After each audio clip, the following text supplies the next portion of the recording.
Since the onset of the COVID-19 pandemic, learners with disabilities have borne the brunt of the pandemic across Southern Africa and the world in general.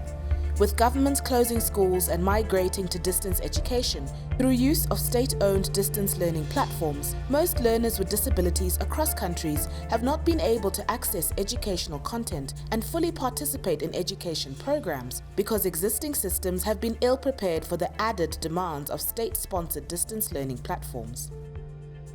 This has led to state-sponsored distance learning platforms being insensitive to the needs of learners with disabilities. And yet, disability matters, especially in times of disasters, are a fundamental human rights issue. Challenges faced by learners with disabilities when accessing state-owned distance learning platforms have ranged from limited access to inadequate hardware and software provision that does not meet the needs of learners with disabilities. In some countries, major problems highlighted include poor access to internet networks and unsustainable data costs needed to access these platforms. Learners have also reported that they do not have necessary computer literacy and online learning skills needed to operate the platforms, as they are accustomed to using printed learning materials but cannot access these under lockdown. This is worsened when information on the platforms is shared in only audio and video format because it's inaccessible to people with visual or hearing impairment. Learners with these sensory disabilities, including those with albinism, express concerns of being systematically excluded from the learning process, which is only convenient for able-bodied persons. Time for completing assessments online has also been a problem. The assessment process on state-owned distance learning platforms is designed to cut off after a fixed time, but this isn't sufficient for students with disabilities. Learners have further felt that online staff are insensitive and disregard the needs of persons with disabilities.